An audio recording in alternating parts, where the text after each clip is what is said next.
Olá, crianças do terceiro ano do ensino médio, tudo bem com vocês? Bom, gente, vamos lá, vamos continuar a nossa revisão. Estamos hoje terminando a revisão dos conteúdos do primeiro ano do ensino médio, tá aí uma grande parte nós já vimos, muita coisa importante e não poderíamos terminar com uma coisa que não fosse tão importante. Então, para terminar com chave de ouro, iremos ver hoje hidrostática e hidrodinâmica. E para que a gente consiga entender muito bem os conceitos referentes à hidrostática e hidrodinâmica, que são algumas fórmulas, a gente precisa rever alguns conteúdos de fundamental. Primeiro deles é o conceito de densidade. Então aqui eu tenho um copo. Dentro desse copo eu tenho uma substância qualquer. Esta substância tem uma determinada massa e está ocupando um determinado volume. A relação da massa dividido pelo volume é o que nós chamamos de densidade. E a densidade ela é de extrema importância, por quê? Porque ela é única para cada substância. Não existem no mundo duas substâncias diferentes que não tenham a mesma densidade. A densidade sempre é a mesma. E tem uma densidade que vocês nunca podem esquecer, que é a densidade da água. A densidade da água é 1 kg por metro cúbico. O que significa que 1 kg de água está ocupando 1 metro cúbico de volume. Isso, gente, isso é tão importante que, por exemplo, em laboratórios de química, quando eu não sei a substância que eu estou trabalhando, eu faço um teste chamado teste de densidade, que é quando eu calculo a densidade daquela substância para descobrir que substância é aquela. Então é muito, muito, muito importante. Tudo bem? O segundo conceito importantíssimo é o conceito de pressão.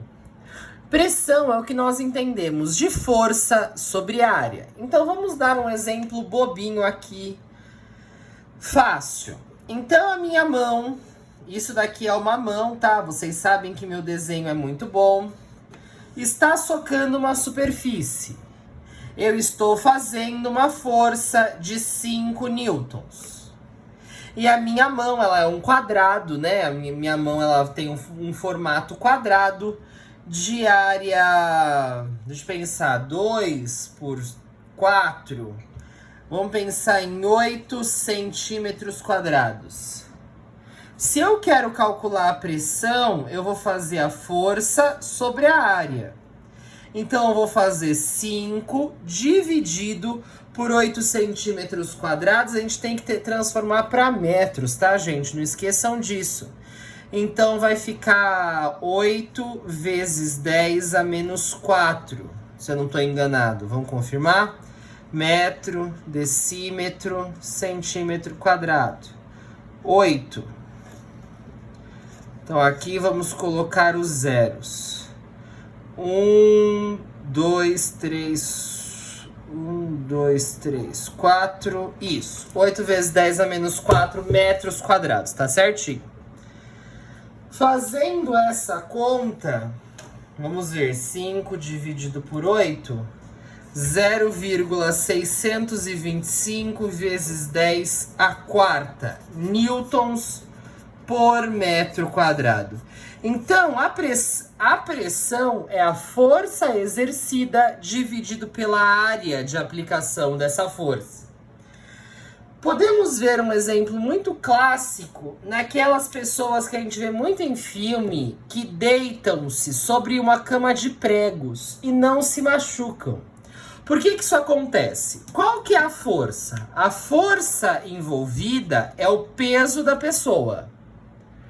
Qual que é a área? A área é a área da ponta de cada prego somada. Então, quando eu tenho uma cama cheia de pregos, eu tenho um aumento dessa área. Eu tenho uma área grande.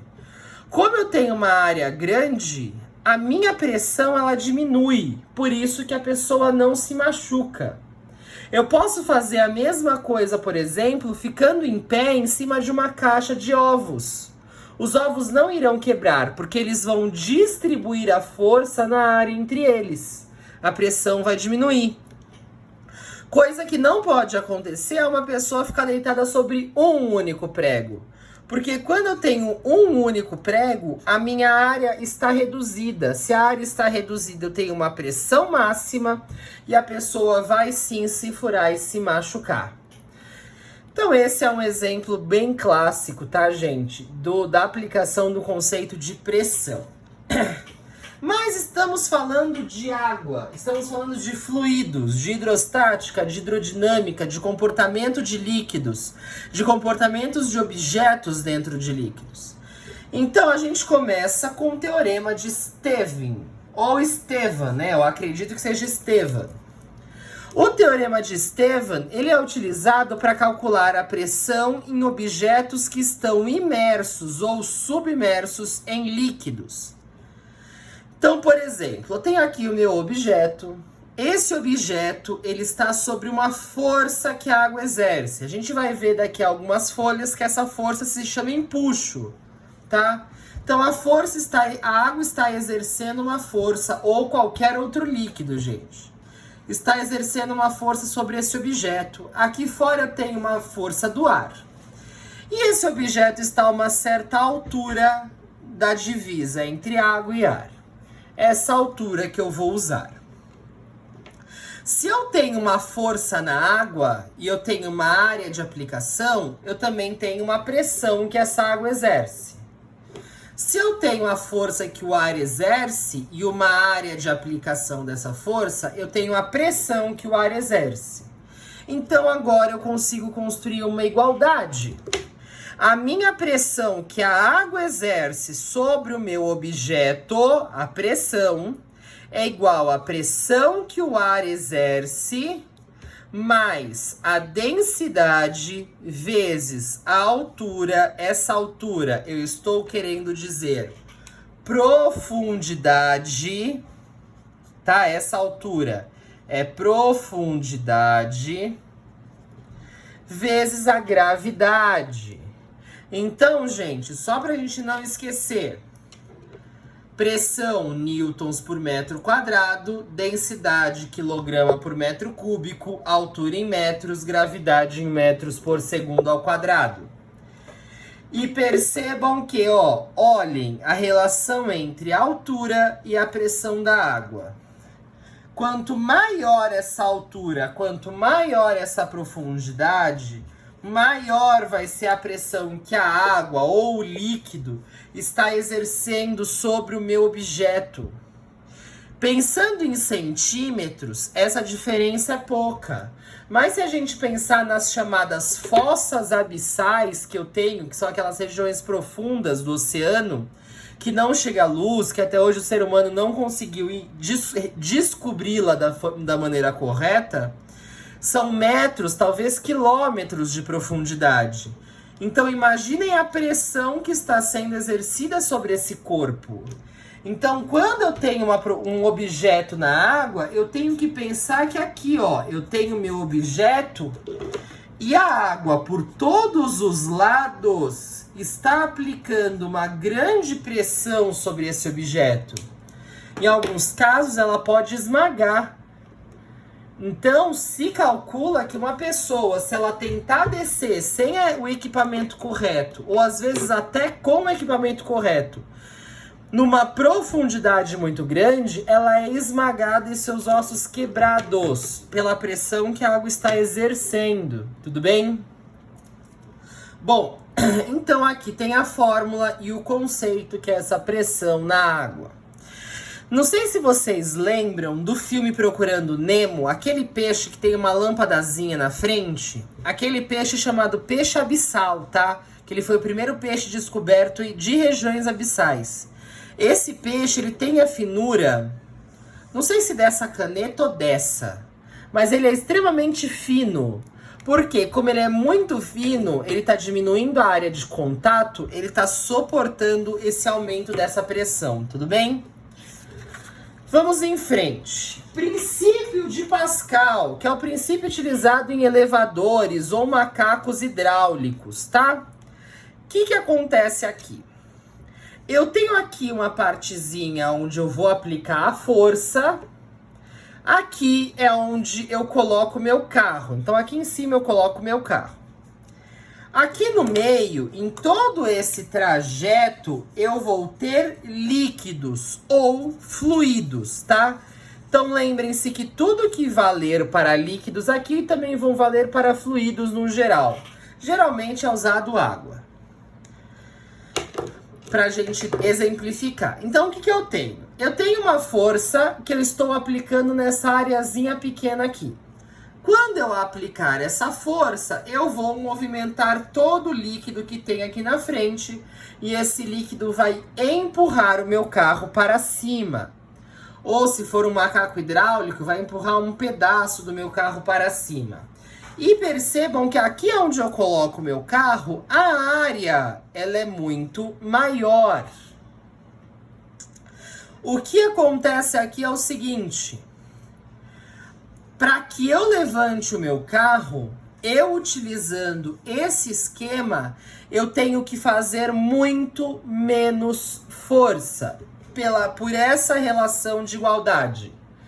A força 1 sobre a área é igual à força 2 sobre a área. Isso daqui, gente, saiu de pressão 1 é igual a pressão em 2, tá?